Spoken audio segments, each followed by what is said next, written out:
Hello friends, this is Lokesh Mule, one of the founders of Commerce Edge. और आज हम discuss करने वाले हैं बिजनेस स्टडीज क्लास 12 का सिलेबस जो तुम्हें पढ़ना है पूरे साल भर में। So be ready to listen everything related to business studies class 12।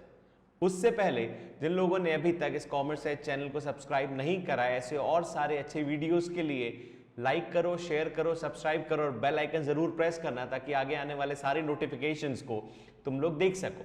चलो, so let's start with the syllabus, the revised syllabus of business studies class 12। Your book is technically divided in two parts. हमारी जो पूरी book है, वैसे तो ये पूरी एक ही बुक है, पर हम इसको दो पार्ट में डिवाइड कर लेते हैं, पार्ट ए पार्ट बी की तरह। So part A is the major portion, contains 50% marks, and part B is the another portion जिसमें कंटेंट बहुत सारा है, पर ये 4 चैप्टर्स का एक पार्ट है जो 30 मार्क्स कैरी करता है। इस तरीके से तुम्हारी पूरी जो कॉमर्स की बिजनेस स्टडीज का सिलेबस है वो 80 मार्क्स का सिलेबस हो जाएगा। चलो, सो लेट्स डिस्कस इसमें क्या क्या है। The very first part is the simple concept of management. Management का बेसिक कॉन्सेप्ट समझाया है, significance of management, importance of management, जो पहला चैप्टर है तुम्हारा। हम बोल सकते हैं this is technically the introduction of management, लेकिन इसकी इंपॉर्टेंस बहुत ज्यादा है। हम आने वाले वीडियो में समझेंगे कि इसकी इंपॉर्टेंस क्या है, पर ये सिलेबस है, इसको हमें पढ़ना है। बहुत सारे क्वेश्चन इससे बनते हैं, ऐसे मानो कि इससे रिलेटेड बहुत सारे क्वेश्चन बनते हैं। ठीक है, the next is principles of management. थोड़ा रटने वाला पोर्शन है ये, जो तुम में से बहुत से लोगों को, इनफैक्ट सबको बुरा लगता होगा रटने वाला syllabus, but principles of management is more of a रट्टाफिकेशन सिलेबस। इसमें तुम्हें फेयोल और टेलर के प्रिंसिपल्स को रटना है। Next is business environment, easy one, theoretical one, easy to learn, easy to understand वाला कॉन्सेप्ट है। बहुत ही सिंपल सा चैप्टर है बिजनेस एनवायरनमेंट, एक बार में समझ में आ जाएगा। The next is planning, organizing, staffing, directing and controlling. मैं इन सबको एक साथ इसलिए बोल रहा हूं कि दीज आर एक्चुअली ये मैनेजमेंट के ही अलग अलग फंक्शंस हैं। Planning, organizing, staffing, directing, controlling, इन्हीं अलग अलग फंक्शंस को चैप्टर्स के फॉर्म में कन्वर्ट कर दिया। सो प्लानिंग में यू हैव टू लर्न कितने टाइप की प्लानिंग होती है, वो मेजर पोर्शन है उस चैप्टर का। ऑर्गेनाइजिंग में तुम्हें समझना पड़ेगा क्या क्या प्रोसेस होता है ऑर्गेनाइजिंग का, ऑर्गेनाइजेशन कैसे फॉर्म होता है, कितने टाइप का स्ट्रक्चर होता है ऑर्गेनाइजेशन में। स्टाफिंग में यू लर्न कि स्टाफिंग कैसे करा जाता है, रिक्रूटमेंट कैसे होता है, कब हम स्टाफ को अपॉइंट करते हैं, there are things related to staffing. Directing में यू लर्न कि how to manage the system in the organization, how managers work, how leaders work in this system, किस तरीके से हमें चीजों को मैनेज करना है, हम सुपरफिशियल लेवल पे डायरेक्टिंग कैसे करते हैं, ये हम लोग सीखेंगे डायरेक्टिंग वाले चैप्टर में। Then next is controlling. Controlling is technically the last portion. हम उसमें ये सीखते हैं कि जब हमने प्लान करा और जो हम एक्चुअल कर रहे हैं, इनके बीच में जो डिफरेंस है। हमने प्लान करा था हम इतना प्रोड्यूस करेंगे, पर हम उससे कम प्रोड्यूस करते हैं, तो हमें ये समझ में आएगा कि हमने जो प्लान करा था और हम जो प्रोड्यूस कर रहे हैं, इसके बीच का डिफरेंस ही वो चीज है जो हमें सिस्टम में कंट्रोल करना है। हमें at the end of the day, at the end of the month, at the end of the year, we should learn, we should know कि हम कहां गलती कर रहे हैं। उससे इंपॉर्टेंट हम कितनी गलती कर रहे हैं, तो कितनी गलती कर रहे हैं ये तुम्हें कंट्रोलिंग सिखाता है। So controlling is a chapter of 2 different topics basically, कि हमें क्या क्या कंट्रोल करना है, कैसे कंट्रोल करना है, और प्लानिंग और कंट्रोलिंग के बीच का रिलेशनशिप क्या होता है। ये जो 50 मार्क्स का सिलेबस जो चैप्टर है, इसमें से मेजॉरिटी पार्ट में केस स्टडीज आने वाला है। तो syllabus contains more of a case study. कहां से? ऐसे मान लो कि planning, organizing, staffing, directing, controlling, these are more of case studies topic.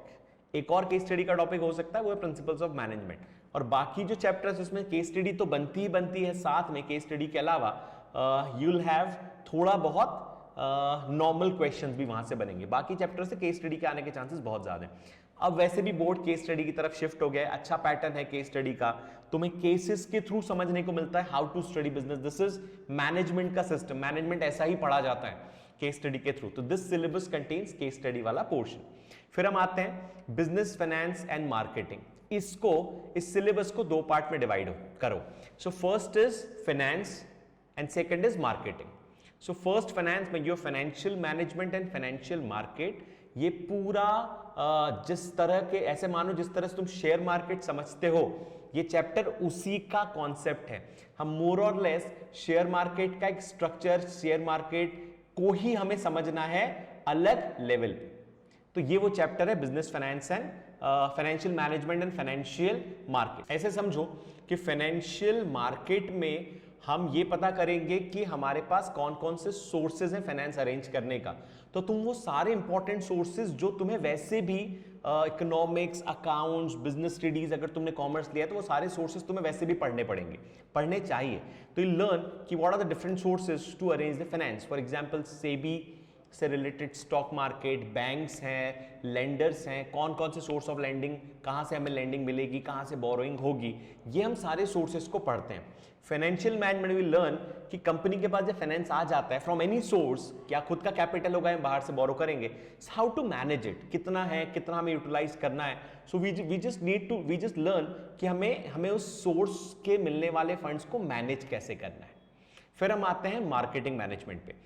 ये बहुत डिटेल्ड सा चैप्टर है रिलेटेड टू मार्केटिंग। हम पढ़ेंगे इसमें अलग अलग Ps of market, 4 Ps of market, marketing कैसे करते हैं, मार्केटिंग के क्या क्या सोर्स होते हैं, टूल्स होते हैं, एडवर्टीजमेंट क्या होती है, how to promote your product. बहुत ही इंटरेस्टिंग सा चैप्टर है ये मार्केटिंग। इसको पढ़ोगे बहुत मजा आएगी इस चैप्टर को पढ़ने में। और एक लास्ट चैप्टर है कंज्यूमर्स प्रोटेक्शन एक्ट। तुम सब लोगों ने जागो ग्राहक जागो का एडवर्टीजमेंट देखे होंगे बहुत बार, ये कुछ वैसा ही चैप्टर है। यू लर्न कि कंज्यूमर प्रोटेक्शन एक्ट कैसे काम करता है, कंज्यूमर के राइट्स क्या होते हैं, साथ में कंज्यूमर्स की ड्यूटी क्या होती है। तो ये जो लास्ट जो 30 मार्क्स का चैप्टर है, 30 मार्क्स का पोर्शन है, बहुत इंटरेस्टिंग सा पोर्शन है। यहाँ रट्टाफिकेशन कम, लर्निंग ज्यादा होगी। इसके पहले वाले जो चैप्टर्स हैं इसमें लर्निंग के साथ साथ तुम्हें थोड़ी सी चीजें रटनी पड़ेंगी, क्योंकि जनरलाइज्ड सिलेबस है। Planning, organizing, controlling, coordination, staffing, directing, ये जो चैप्टर्स हैं, significance, nature, significance of management, principles of management, ये तुम्हें थोड़ा सा रट्टाफिकेशन वाला चैप्टर होगा। तो ये 2 पार्ट में तुम्हारा बिजनेस डिवाइडेड है। इसके अलावा तुम्हें बिजनेस में एक प्रोजेक्ट वर्क भी करना होगा। प्रोजेक्ट वर्क में यूजुअली एक तो मार्केटिंग से पूछ लेते हैं, और दूसरा मतलब मार्केटिंग से तुम्हें एक प्रोजेक्ट बनाना होता है, तुम्हें अपनी खुद की एक प्रोडक्ट डिजाइन करना होगा, प्रोडक्ट बनाना होगा, और उसकी तुम मार्केटिंग करोगे। फॉर एग्जांपल तुमने अपना एक मोबाइल डिजाइन करा, तो तुम्हें बताना पड़ेगा इस मोबाइल के कॉम्पिटिटर्स कौन कौन से हैं, उनकी स्ट्रेटेजीज क्या है, तुम कैसे बेचने वाले हो, तुम कौन सा मोड ऑफ कम्युनिकेशन यूज करोगे फॉर ब्रांडिंग, फॉर एडवर्टीजमेंट, तुम कैसे उसको एडवर्टीजमेंट करने वाले हो। तो it's a good interesting initiative by the board. बहुत अच्छे से प्रोजेक्ट्स आते हैं, बहुत फन होता है, बहुत मजा आती है। उसके अलावा एक प्रोजेक्ट और होता है यूजुअली प्रिंसिपल्स ऑफ मैनेजमेंट में से, मतलब तुम्हें एक प्रिंसिपल ऑफ जो एक सोर्स या तो टेलर या फ्यूल का किसी एक का प्रिंसिपल यूज करके तुम्हें अपने प्रोडक्ट में बताना पड़ेगा कि मैंने अपनी कंपनी में कौन सा प्रिंसिपल ऑफ मैनेजमेंट यूज करा और उससे क्या बेनिफिट हुआ। ये भी इंटरेस्टिंग है प्रोजेक्ट, थोड़ा टेक्निकल है प्रिंसिपल ऑफ मैनेजमेंट, वहां पे थोड़ा फन होता है, वहां पे हम रियलिस्टिक सिचुएशन को फेस करते हैं। तो यूजुअली 2 प्रोजेक्ट्स बनते हैं, अच्छा होता है, इजी वाइवा है, इंटरेस्टिंग है, रियल लाइफ सिचुएशन के साथ हम वर्क करेंगे। तो this is your 100 marks syllabus of business studies class 12th। ये क्लास 11th की तरह नहीं होगा, ये डिफरेंट होगा, सिलेबस वास्ट है, केस स्टडी ज्यादा आती है, डेप्थ में पढ़ना पड़ेगा, तभी ये सिलेबस इजीली कवर होगा। होप ये चीज थोड़ी समझ में आई होगी, और अगर कोई डाउट है रिलेटेड टू सिलेबस, हम एक और वीडियो के साथ अभी आएंगे, उसमें we will discuss all the important topics of chapters of class 12 business studies. तब तक वेट करो, आगे वाले वीडियोस देखो, समझो क्या सिलेबस में इंपॉर्टेंट चीजें हैं, और कोई डाउट होगा तो कमेंट बॉक्स में कमेंट जरूर करना। Once again, thanks for watching this video. Like, share और सब्सक्राइब जरूर करना। I am Lokesh Mule. Thank you. Thanks a lot.